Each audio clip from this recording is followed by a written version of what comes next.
BMW, Mercedes, Audi, Porsche, range rover সহ এসালাম গ্রুপের মালিক সাইফুল আলম মাসুদ তার গাড়ি সরানোর দায়িত্ব নিয়েছেন বিএনপির কিছু ভারপ্রাপ্ত নেতা। আরে ভাই, তোমাদের এখন এত মাথা ব্যথা কেন? তোমরা এখনই দল ক্ষমতায় আসতে পারো নাই, তোমরা এই জায়গার থেকে টাকা খাইয়ে অমুকের গাড়ি বাঁচাও, অনেকের জালমাল বাঁচাও, টাকা খায় অনেকের বাসায় আশ্রয় দিছ। এটা কোন ধরনের অভ্যাস ভাই? তোমাদের যে দিনগুলো কাটছে আর তোমাদের চোখের সামনে যে প্রতাপশালী ক্ষমতাসীন দল পতন ঘটছে, এটা থেকে তোমাদের শিক্ষা নেওয়া উচিত না?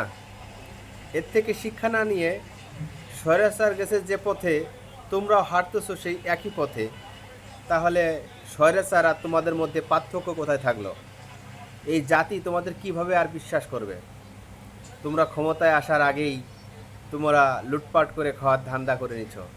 এটা কোনোভাবেই সুখ এবং শান্তি, সামনের দিন সুখ শুভময় কোনোভাবেই টেনে আনবে না।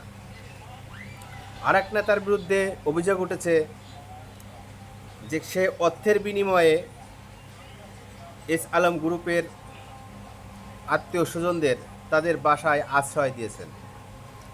এটা আমার মুখের কথা নয়, এটা বিবিসি বাংলা নিউজের কথা।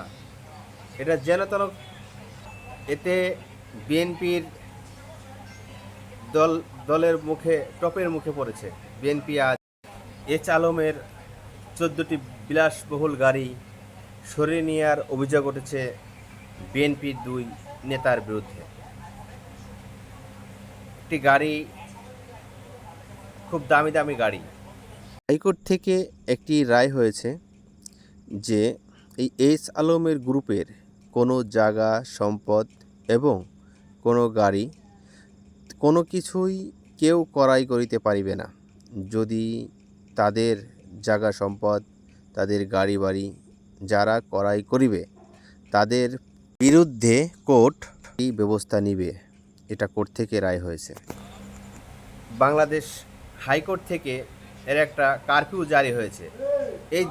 এই কারফিউ জারির পরপরই বিএনপির নেতারা কিছু স্বার্থের বিনিময়, কিছু টাকার বিনিময় তারা এই এস আলম গ্রুপের দামি দামি গাড়িগুলো তারা সরিয়ে নিচ্ছে। তাদেরকে বিএনপির নেতাদের বাসায় আশ্রয় দিচ্ছে কিছু টাকার বিনিময়ে।